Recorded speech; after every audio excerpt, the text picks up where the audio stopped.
Hello, and welcome to the session. My name is Catharine Morris. I'm a commissioning editor at the Times Literary Supplement, and it's a huge pleasure to be here at ZJLF at the British Library, and a great honour to introduce our very distinguished speaker, Marina Warner.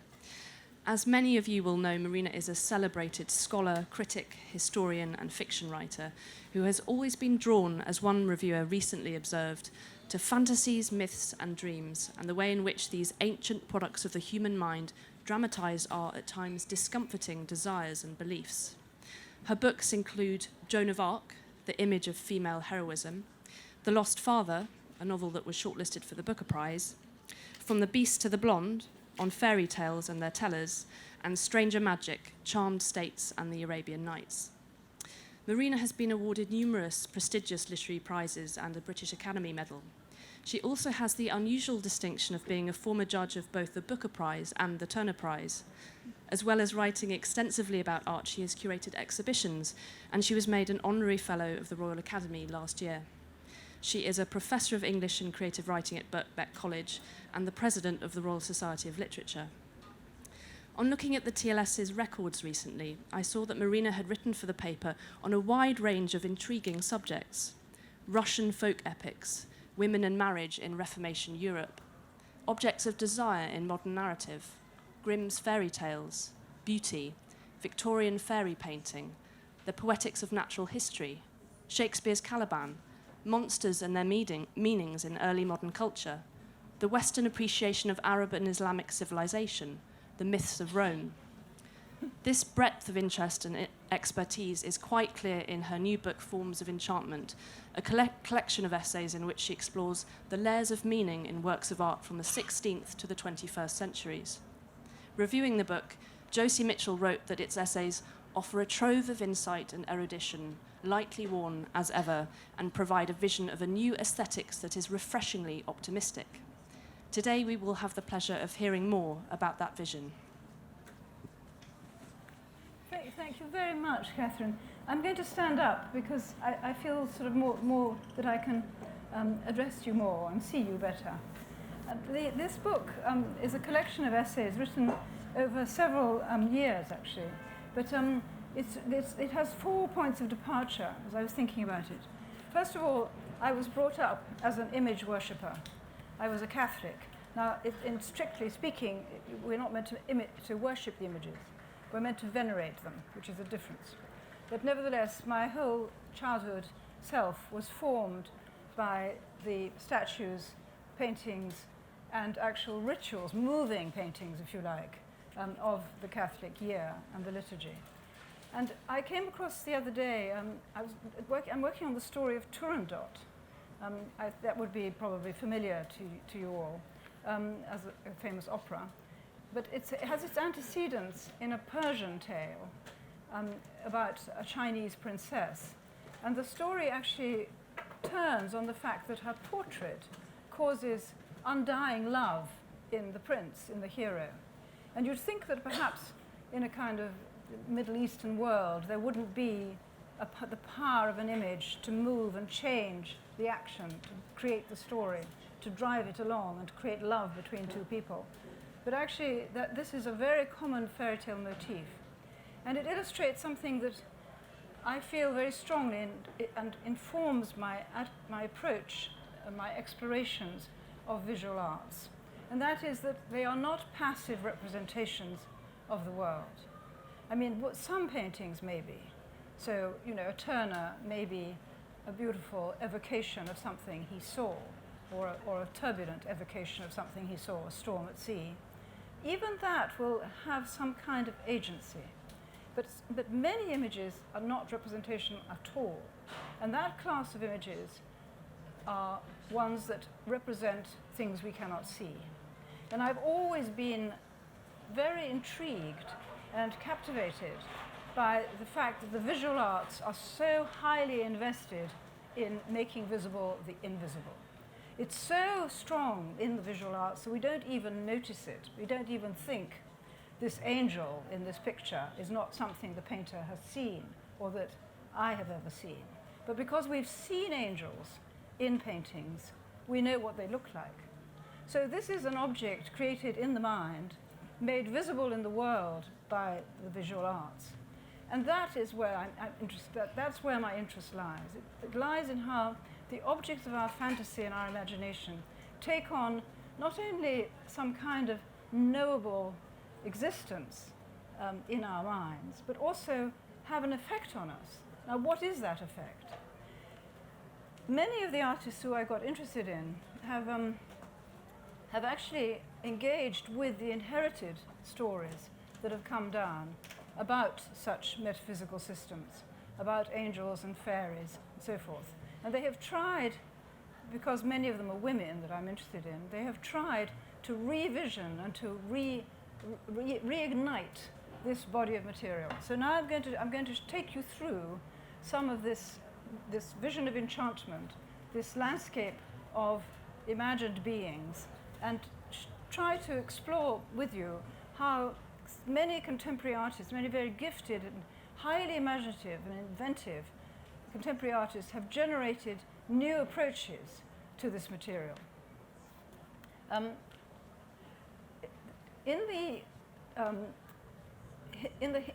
Paradoxically, in the Enlightenment, this was a very strong interest and activity. The imagining the invisible, you'd think, would not take place in the Age of Reason, but it absolutely did. So one of the greatest English artists, born in Switzerland but worked here, Henry Fuseli, illustrated numerous visions of fairies and what was called at that time the secret commonwealth.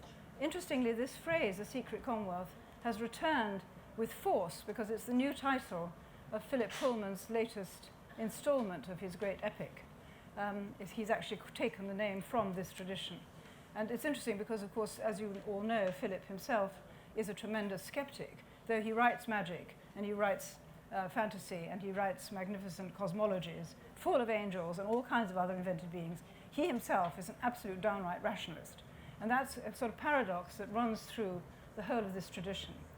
So, and Fuseli also was, oddly enough, not a believer, but he created some of the most powerful, this is in the Tate, and it's based on, of course, A Midsummer Night's Dream. The fairy beliefs of the English and the Scottish and the Welsh and so forth percolate through and create a lot of our most interesting material of this kind. The English has had a very strong tradition of invented children's literature, which now crosses over into adult literature. And it actually even touches upon on sci-fi. One of the characteristics of the secret commonwealth is that it's hidden, it's underground, and the people, its inhabitants, are usually small. When the Victorians came along soon after Henry Fuseli, they concentrated on this aspect that somehow the fairies were like insects or caterpillars or butterflies. This is actually alluded to in the Midsummer Night's Dream. Titania is attended by fairies called Moth and Mustard Seed. So it's this idea of the tiny world that is just beneath the level of ordinary sight. So, but it's there, and you need seers, visionaries, like Henry Fuseli, to make it apparent, to bring it into being. Sometimes these artists, this is another one, I hope you can see that it's a bit, we could can you turn off the lights? That would help the images. Turn off the sun. No, they're big lights. Yes. Hmm? The sound. Yes. I need more sound, apparently, from the audience. Can you hear now? I don't know. Where is it? Where is it? Can I move it up? They're saying they can't hear. Okay, should I move it up?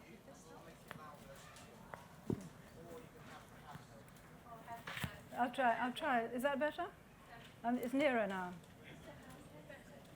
Would you like to try that? Okay, all right. So it's better, yes. Yeah. So Midsummer Night's Dream, illustrated by Henry Fuseli, evokes this secret commonwealth of curious, dangerous, sinister beings, which are also attractive and somehow seductive. So here you see the kind of close-up with the sort of little dimpled smiles. And if you remember, if you throw your minds back to Midsummer Night's Dream and the kind of mischievous charm of Puck and the trickster side of Puck, so he causes mischief, but he also can do good deeds. The brownies of the Boy Scouts fame is the name of some of the fairies in this tradition, and the ones who cleaned your house or cleaned your shoes overnight for you. Very useful. But when the Girl Scouts were called brownies, they objected because they didn't want to be seen as these drudges. They wanted to be something much more impressive than little brownies. Here, Queen Mab, she's the queen of nightmares and of love dreams. She gallops all night through lovers' brains in Midsummer Night's Dream. And here, Fuseli has rendered her as this mistress of desire, disturbance. So, and the connection with the contemporary artists I'm going to show you is not a connection to this idea of a supernatural, but a connection to the idea of dream. So Queen Mab is the fairy's midwife, but she's also the conductor of dreams, especially erotic dreams. And that connection with the unconscious and with the territory of desire is what has been tackled, one of the strains that has been tackled by contemporary artists. Soon after, not Fuseli, but Shakespeare, this extraordinary manuscript was written. It wasn't published until Walter Scott found it in 1815. So it was written in 1699. And this is the book that's actually called The Secret Commonwealth. Robert Kirk was a priest, a pastor of the Protestant church in Scotland. And he decided that he didn't want to condemn his parishioners for their superstitions. And it's not Trump. Sounds like it. He didn't want to condemn his parishioners for their beliefs, which were many and various, and see them as superstitious and try to extirpate them. And he didn't want to go along with the current witch hunts, in which women who claimed to have cunning or second sight were burned or hanged, as you all know, around this time. He was a tolerant and equable man who wanted to understand what it was that people believed. And he went around collecting the beliefs of his parishioners. And many of the stories that you know about fairies, in fact, a lot of the material that has now flowed into children's stories is found in Kirk's manuscripts and his notes. For example, the idea that children are swapped in the cot by a fairy, the idea of the changeling, which is a terrifying fear. But also this idea of the brownies cleaning houses, the idea that they could do you good turns, the idea they bring luck as well as bad luck. That's very much in his book. And so this is his drawings of how he saw them. They're not always tiny and they're not always insect-like, but they're rather kind of like beautiful, beautiful ladies. And some of his most fascinating passages are about doubles, or what he calls fetches. This is a belief that's very, very widely held across the world, in fact, and leads to numerous ghost stories. Some of the storytellers in the room, I see, will know some of these stories in which your double is left behind you and you are taken away into fairyland. So the person who's in the world is actually only your imitation. And quite a frightening belief, which Kirk tries to draw the sting of, saying that they very often come back and they haven't been too harmed by their sojourn in fairyland. But what happened to him is really very interesting, because soon after he died rather suddenly, and it was thought that his tomb was empty because he had betrayed the secrets of the fairies and they had taken him into fairyland. They had snatched him away into fairyland. And he came back in a dream to his brother after his wife was about to give birth to their posthumous child. And he said, "At the christening, my ghost will appear, and you must throw iron over my head." Iron is what the fairies don't like. if you want to keep fairies away from children in their cot, you put iron in the cot. You must throw iron over my head, and then I will be freed from the grip of the fairy queen. Well, when the christening came, his brother, seeing his ghost, was so astonished that this is actually happening that he forgot to take his knife and throw it over the head of the ghost.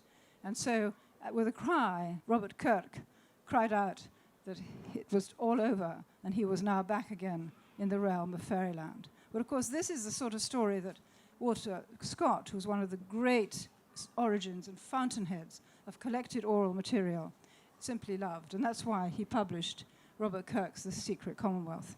It's just been reissued by New York Review Books in a new, nice edition for the first time for a while. And I wrote the introduction to it. So, so now I think you will probably know this painting, which is from the Tate, Richard Dadd's The Fairy Feller's Master Stroke. And in this, there are numerous tiny creatures. And it's a sort of very close-up image of the undergrowth, populated by these creatures. And with a changeling child and the walnut from which Queen Mab's chariot is made in Shakespeare, being hammered by the fairy feller. I'm afraid it's too detailed for you to see it in this image, but take my word for it and go to the Tate and see it again. It's a very fascinating story, but again, as in the case of Robert Kirk, many stories gathered around Richard Dadd himself, the painter, about his consorts, his understanding, his knowledge of these other invisible worlds, and the kind of dangers that presents. He himself was interned for madness after, I'm afraid, he murdered his father. So, not all encounters with the fairies are benign. It is certainly the case. So that's a close-up of it. I don't know if you can see it. But again, you can see I think you can probably see the parentage with Fuseli. All right. Well, this underlying connection that I tried to intimate to you, that what we are looking at when we are traveling in fairyland is not a religious belief system or a set of superstitions, but actually an inquiry into the nature of human imagination and the unconscious. So these are ways that our forebears, our people going before us, try to make sense of these kinds of phantoms in the mind, the way that we have dreams, the way we have nightmares, the way we have intimations. Many people have intimations of certain things. They feel they've had the déjà vu feeling, the premonitions, these kinds of things. People tried to make sense of these in different ways. They created systems to explain it. And it's the nature of the inquiry that interests me. So Robert Kirk seemed to believe in fairies. I don't believe in his belief in fairies, but I do believe in how he was trying to understand his parishioners' beliefs and what they meant and what they valued, and trying to understand them and be sympathetic to them and not condemn them and burn them at the stake.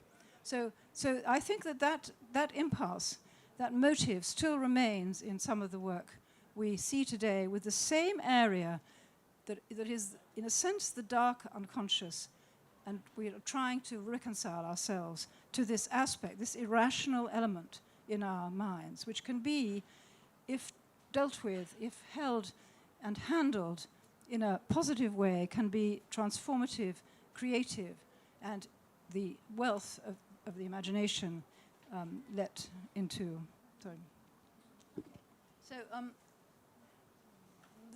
my book opens with an essay about Paula Rego, who's one of our greatest living artists in this country, born in Portugal.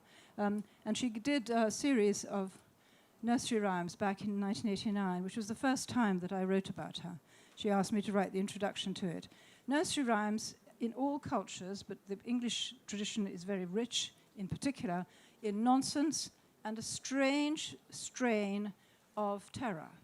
Many nursery rhymes are terrifying.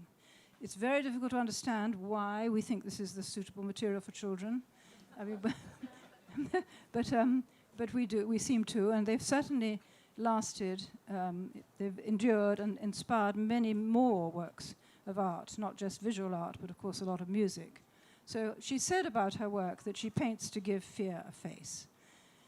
And in a sense, you can see that in this Baobab Black Sheep, Have You Any Wool, which is not a particularly terrifying fairy tale, a nursery rhyme as they go, but here, of course, she's seen this erotic sexual content, which I was saying is latent in so much of the fairy material.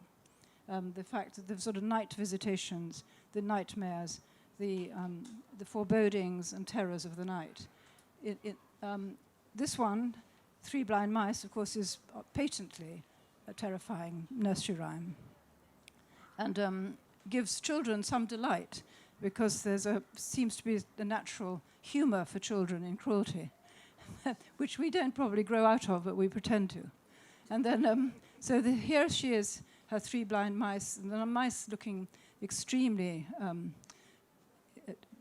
mutilated and having had their tails cut off.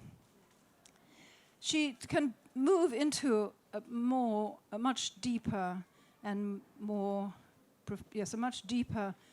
sobering mood. And I think this is one of her greatest paintings. It was bought by the Tate. It's called War, and it was during the one of the many wars recently. And she takes the toys of childhood, and the idea of anthropomorphizing animals and believing that animals can speak, this kind of characteristic of the literature, of the fairy literature I'm talking about, that animals have a kind of sentience. She takes that and she therefore intensifies, I feel, exacerbates the horror of the war. If this was a war photograph and these bodies were human bodies, we would probably have seen it before, and we might feel jaded. We might feel sympathy and horror, but we might also feel jaded that we'd seen it, that we know that that's what happens in war. But by transforming it into these kind of flayed soft toys, like a sort of shelf in a nursery that's been abandoned, sort of moving it onto this fairy nursery level, I think she does intensify quite convincingly. It's quite a large painting, by the way. She does intensify the message she's putting across of never again, the message we keep trying to say, but doesn't get heard. But still, we need people to go on saying it. Otherwise, it really will never get heard.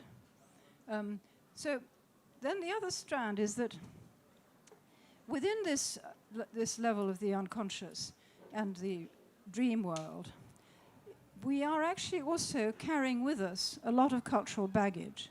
Even if we think we aren't, we are the inheritors of enormous amounts of preconceptions and simply stories, narratives that explain the world according to how our forebears saw it.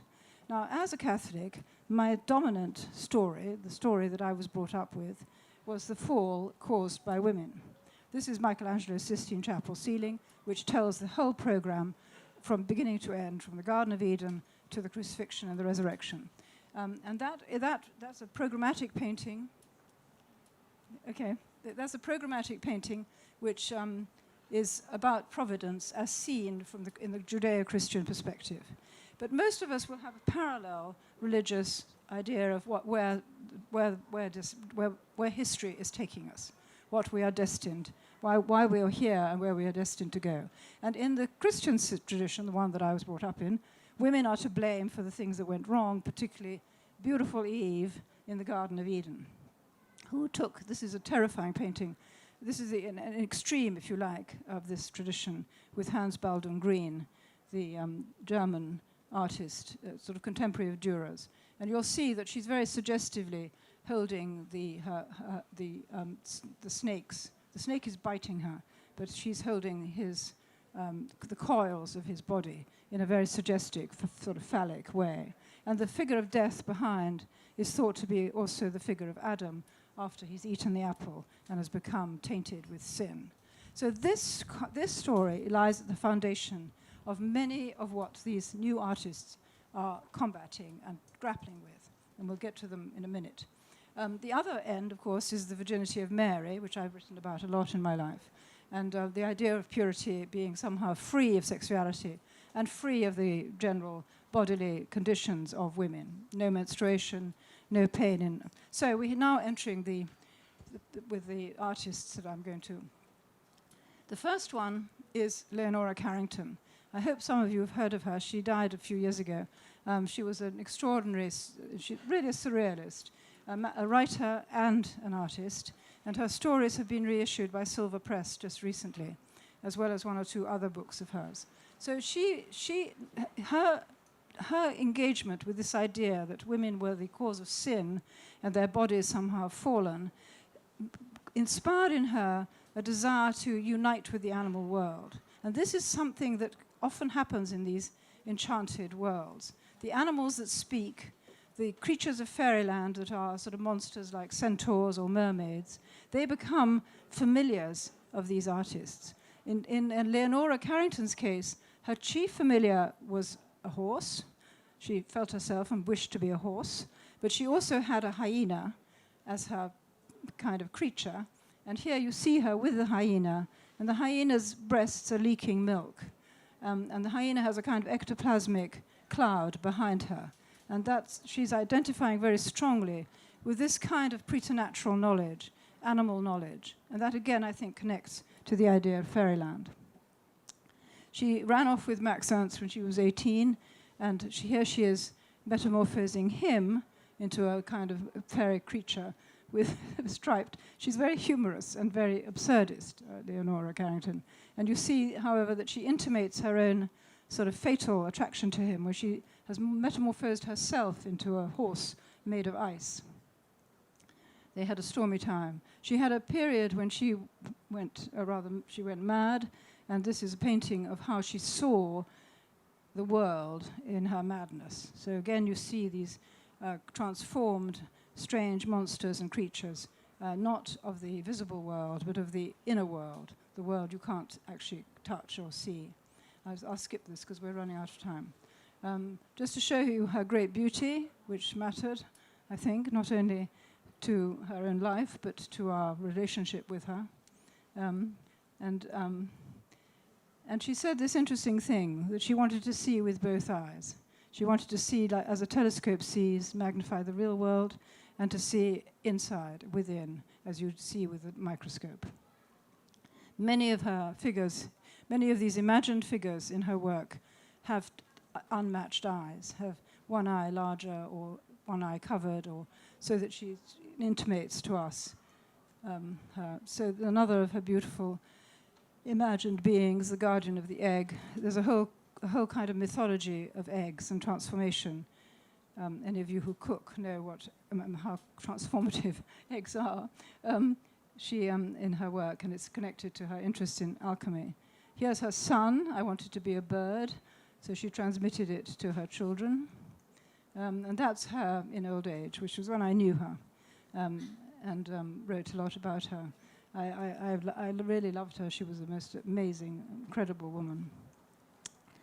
Another friend of mine who's since died, who I've written about in the book, was much more feminist in her engagement with the imaginary world. I'm going to go quite fast now, but here she is taking on the Virgin Mary directly, making a kind of profane icon. And this is one of the areas that I'm interested in in contemporary culture, and that is that we are very much experiencing a return of ritual and image worship and assembly in mass assemblies, but not in a religious setting, secular assemblies. An example would be the poppies at the Tower of London. It was religious for some people, but basically it was not a religious ritual or act. It was a commemoration in a secular terms, and that there's a strong return to that. And some of these artists are leading the way in their creation of such ways of being together and experiencing new values and new stories together. In Loop My Loop, she took the idea of the blonde, the fairy tale princess, and intertwined golden hair with a pig's bladder, again insisting, drawing attention to carnality as something that is present and should not be denied, that a fairy tale princess does have innards. She's not just all the way through pure glass. That's her in playing with narcissism. Again. So I'm not going to tell you this one because I just want to get to Kiki Smith. So Kiki Smith is still alive, fortunately, and she's one of the most interesting grapplers with fairy tale and its imagery. she was recently inspired by this sampler, which shows a coffin in the same room as a woman, and on the right there's a cot and a black nursemaid. And Kiki Smith has all her life tried to explore the different stages of a woman's life through imaginative figures like Alice. So she identifies with Alice in Wonderland as a seer who goes down into an underworld. Lewis Carroll taking off on the idea of those underworlds that are peopled by speaking animals and strange creatures, fairy flowers that speak, and so forth. And so here she is, a self-portrait of herself as a visionary, as Alice. Red Riding Hood. She identified very strongly with Red Riding Hood, numerous works about Red Riding Hood, including this one, which I like very much, which is called Daughter. And this is a sculpture of the offspring, the child, of Red Riding Hood and the wolf, after they've had a happy time together, as Angela Carter intimated in one of her famous short stories, In the Bloody Chamber. Kiki Smith directly engages also with the story of the fall, and here she identifies not so much with the body of Eve, but with the body of the devil. This is again self-portrait drawings, and they're called Playing, and it takes from that Hugo van der Gogh's painting, and that on the right you see the devil with the face of Eve, and Kiki Smith impersonating, taking up occupation of the devil's actual body and seeking for knowledge, wanting knowledge, not saying knowledge is forbidden. I'm going to skip this because I've obviously got too much material. I could show you later if some of you ask questions. So Joan Jonas had a big retrospective show at the Tate last year. She's a very different artist from the two I just showed you because she's an installation artist who uses music, gesture, words, and film. She's an ecological activist. So here you have a different approach to the given story, not only through trying to reevaluate or transvalue the role of women or the narratives that we've inherited that blame women, but in Joan Jonas's case, she tries to investigate how we have thought about man's supremacy over the natural world and over animals. And she was really very early in this field, very, very early indeed. She too is much inspired by fairy tale and early work based on the Grimm brothers, the juniper tree, and it runs through all her work really, the imaginative life of the invisible. Frequently animals reappear. This is about Helen of Troy and danced. It's not Joan Jonas herself dancing, it's another performer. But again, she's becoming here the wolf, living in the urban, distorted world, filmed in Las Vegas. This marvelous piece, The Scent, the Shape, and the Feel of Things, about the plunder of resources and the misuse of energy in the world. And then most recently, Reanimation, about the melting of the glaciers, with fantastic photography of glaciers she's filmed it she made the footage that she's performing up north in Norway, the north of Norway. But she was inspired by the writer Halldór Laxness, who's Icelandic. I put her in because she actually, as far back as 2008, anticipated the fashionable gender fluidity of our moment and has a female Bluebeard. So the female Bluebeard needs to separate from her mother, not from her husband, and she eventually, you'll see her here, she has a Bluebeard. Alice Anderson, who's actually French, in spite of her name. All right, let's see. Yeah. So this is just very, very quickly. I want to place it back again into the point that I made at the very beginning, which is about image worship, because we think that we're possibly not superstitious in that way, or we're not governed by this idea now, and that it's something from the past. But actually, I think the power of images has grown, and we don't acknowledge it sufficiently. The artists I've shown you are working with the power of images to try and change our ideas or to reshift our values.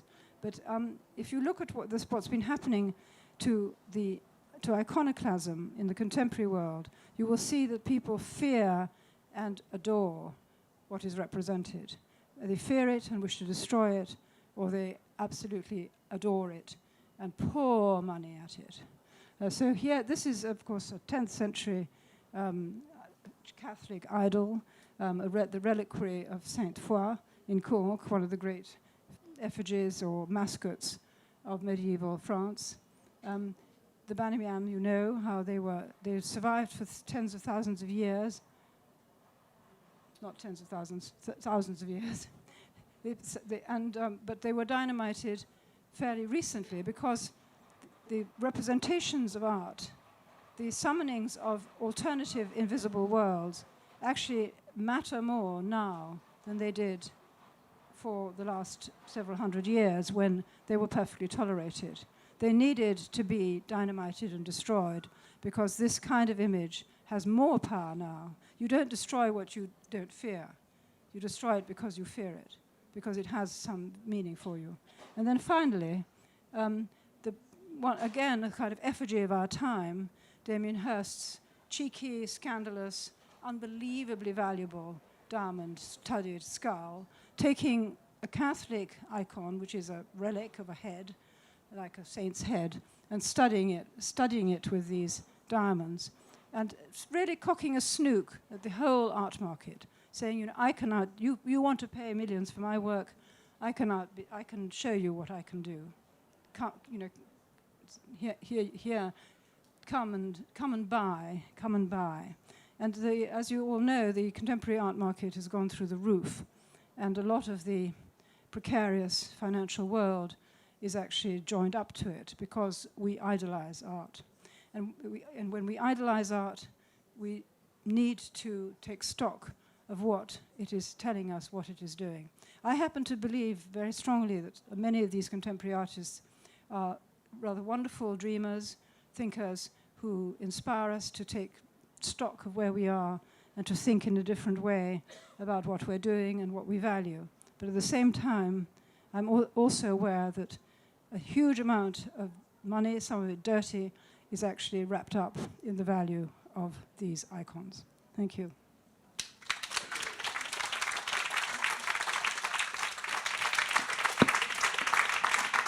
Thank you very much. We've got time now for some questions.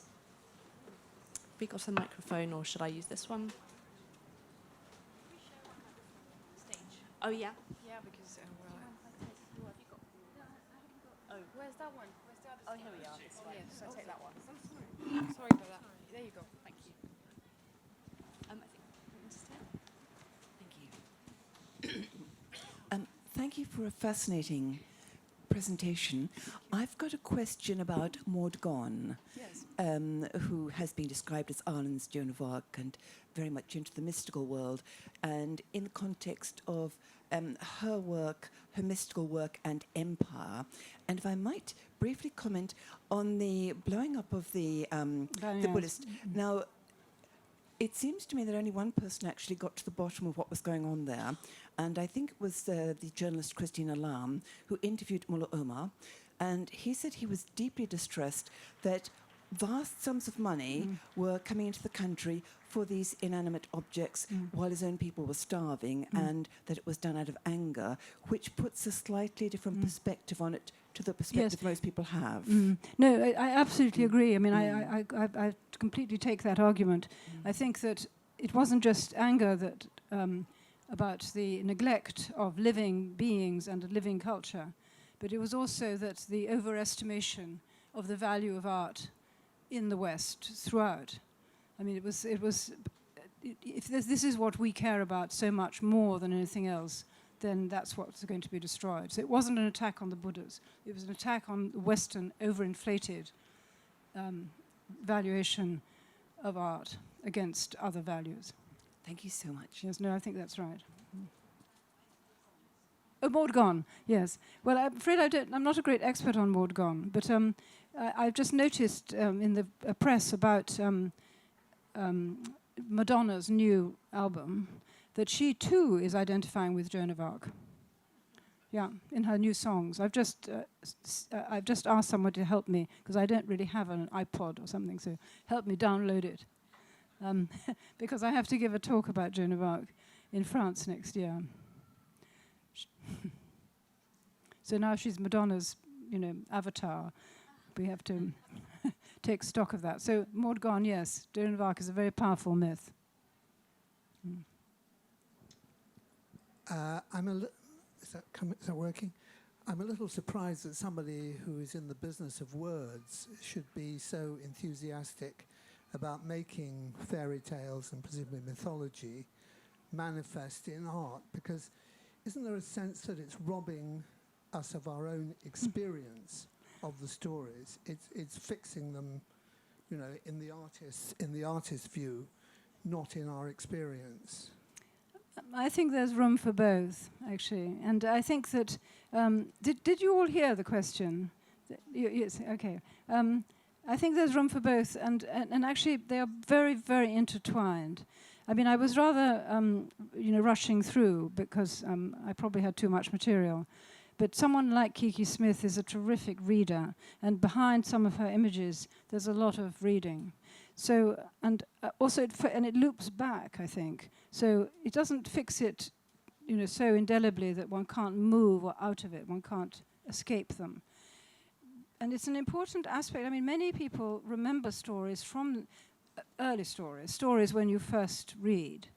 If you're lucky enough to be a child that has had illustrated books, you will remember the images very, very long time. So you're saying that it fixes, but what you remember behind the images is the story. You don't just remember the picture. You remember Melusine because you saw the painting or the illustration by Arthur Rackham of this fairy encounter. I think it's been rather under-examined. Jenny Ugler has written very well on this, the interaction of pictures and words. But on the whole, it's a rather under-examined, rather neglected area of cognition, of perception, and memory too. So I think that it's quite important to sort of fire people's imagination with these images. And they carry significance in an interesting way. I mean, it's not really entirely available to analysis, how a picture impinges on you. I mean, the quality, obviously, of very brilliant art historians can give you more sense of why it's having the effect on you that it is. And now there's quite a lot of interest in neuroscientists in how that happens too, how we respond to made pictures. But as vehicles of meaning and vehicles of emotion and vehicles of actual knowledge, I don't underestimate images at all. I think they're wonderful, wonderful, powerful media. Also, they have the great advantage, like music, that they're not linguistically bound. They travel. Please, would You're skeptical. I can see from your face. Please, would you talk a little bit more about Angela Carter and the significance of her revisioning of fairy tales? Yes. I taught her for many years, and I could never. My students were meant to write a dissertation at the end of the year, and eventually I had to forbid that they wrote about Angela Carter because I couldn't get them to write about Shakespeare or Milton or. And of course she was steeped. She did a degree in medieval English literature, and she was steeped in Spenser, and to whom Philip Pullman has gone back. The new series is partly inspired by Spenser. So Angela Carter was very, very deeply and widely read, not in as it were classic literature in Milton, and she absolutely adored Shakespeare. The Wise Children, I think it's her last book. Yes, it was Knights of the Circus. Wise Children, her last book. It has every Shakespeare play in it mentioned or somehow reenacted or dramatized, except I think for Timon of Athens, which she couldn't get in. So she has all the twins from Comedy of Errors, and she has numerous, cross-dressed girls and cross-dressed boys, and she has a whale of a time with all his motifs. So on the fairy tales, she was absolutely instrumental in the new direction that has been taken and was taken by these artists too. She kind of gave permission to, she was only a tiny bit older than me, 5 years older. Because she died, she seems older, but perhaps she seems younger because she died younger. But anyway, she was born in 41. So she, and I had this sort of embarrassment about liking fairy tales. I felt, because feminism was against fairy tales in its early years after the war, because they were seen to be preparing women for lives of obedient, connubial, demureness, and so forth. And I had this secret, like the secret vice, that I liked them. And then she came along and sort of just prized open all their latent possibilities, this sense of their inner turmoil and inner pleasure and many other aspects of them. And then she went on working after the Bloody Chamber. She went on working on fairy tales. There's some really wonderful ones that she wrote that aren't so famous. After she became a mother herself, she got interested in some of the ones about motherhood. And she wrote some beautiful versions, a beautiful version of Cinderella from the point of view of Cinderella's mother, which is really lovely. It's in her collected short stories. And then she turned to the body of folklore. She got interested in traditional folklore, because the Bloody Chamber is an answer to classical written fairy tales, to Perrault in particular. But she then got interested in folklore, and particularly English and Scottish folklore. And she did some, and you probably know the anthology, do you? There were 2 anthologies in her lifetime, but now published as one, the Virago Anthology, or Angela Carter's Anthology of Fairy Tales, published by Virago, in which she just collected any number of trickster heroines, subversive heroines, wicked girls, bad girls. I mean, every kind of joyful, defiant, high-spirited, resisting literature of the poor, of the underdog, speaking back to the systems of oppression. She went through different phases in her fairy tale interests. But of course, taking up the point of my antagonist here, she was a fantastic writer. The style, the syntax, the punctuation, just miraculous. One page of Angela Carter has so many ideas in it, linguistic ideas in it.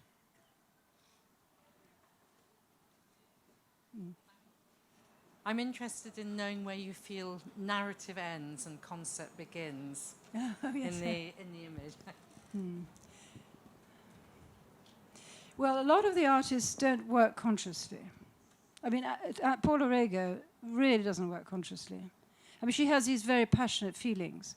So she did a terrific series when Portugal was having a referendum about the abortion law. She did an extraordinary series. But it wasn't conceptualized, except from her feeling that women shouldn't be condemned to backroom abortions. She just had that really strong feeling, but she's able to translate this into powerful images. And she did that for that cause. But it didn't, she's not somebody who argues, or she would never appear on a political platform.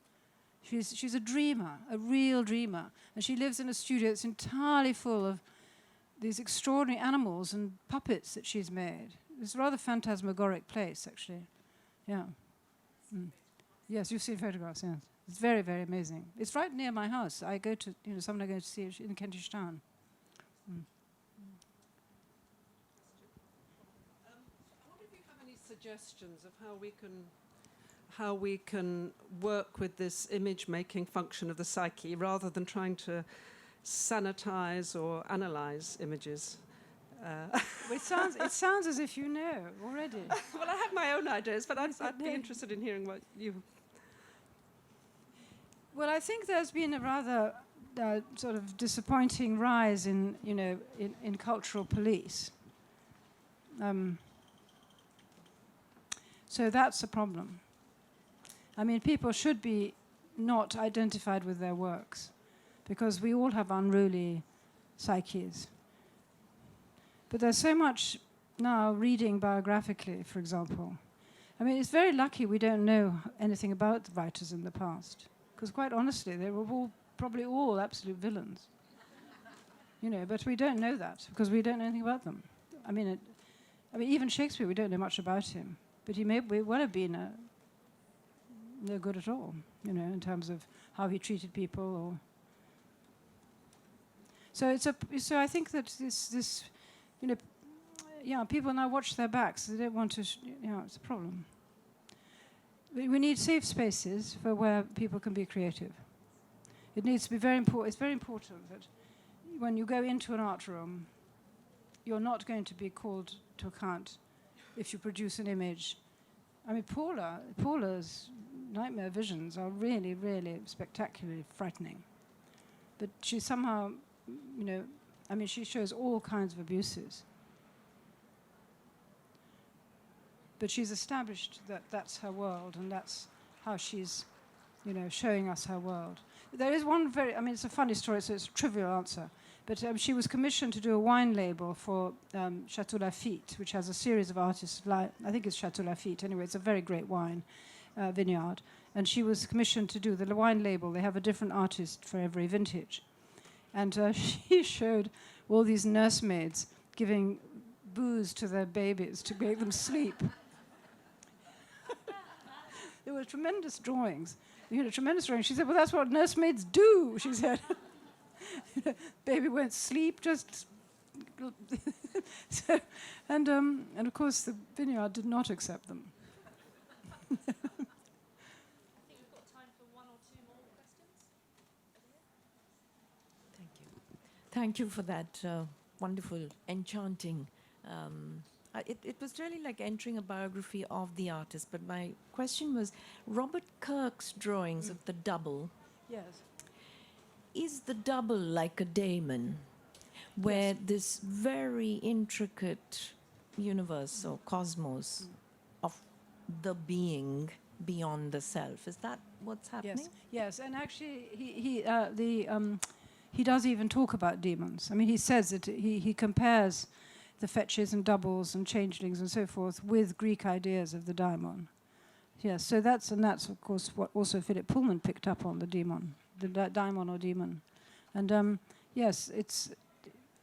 I mean, there's a lot of things swilling around. I mean, there's a lot of Paracelsus in Kirk. You know, Paracelsus is the first person, alchemist, the first person to name the gnomes, the sylphs, the ondines, and there's a fourth category. They're elementals, and they're sort of bound to the elements. But we think of gnomes as having sort of primordial forever, but the idea of the underground mine workers, Paracelsus is the first to sort of define them as related to the earth, to the element of earth. Yes. When we use the word daemon, is it that later on in time that it becomes demon, or is it a completely different thing? No, it's an effect of Christian prescription of pagan ideas about... And of course the daimon... Philip Pullman wants us to pronounce his creatures demons. But I think that's confusing, because I think they really are established as evil because of the cosmology that really has been, there since the Bible. So, whereas the daimon, which is the spirit of inspiration in Socrates, the actual sort of way that you are seized by some outer power I think it's an interesting model, actually, because those of you who make things and write things, or you will know that this is something that sort of feels as if it's happening. I mean, you sometimes write things you don't know that you know, or you don't know where that came from, or it's quite a common state. And the Greeks conceptualized it as an outer daimon, visiting you from the supernatural world. But of course, we now conceptualize it more as some sort of psychological, sediment inside us that we don't quite know what it is. And I think that interference with religion creates actually the problems and not the transformation, because I'm just trying to go back to a Sanskrit thing, which is Rakshasa. So conventionally, Rakshasa is the demon, the dark force, but it's not entirely Evil, a villainous thing, and it is. No. I'm trying to sort of it's not finding parallels, but because it's to do with the human imagination. Rakshak comes from the word the blood that protects, or the blood that holds the dark force. The blood. Blood. Really? Rakshak so it comes from that root. So I just find it It's fascinating. these a things great are thing, very yeah. strange because the word blessing is related to the word blood, which is, very strange. And people, quite a lot of people write about myth, talk about sacrifice, and Sorry, we've got to stop. Yeah. Time. Thank you very much for your wonderful talk, and thank you everyone very much for coming. Thank you. Thank you.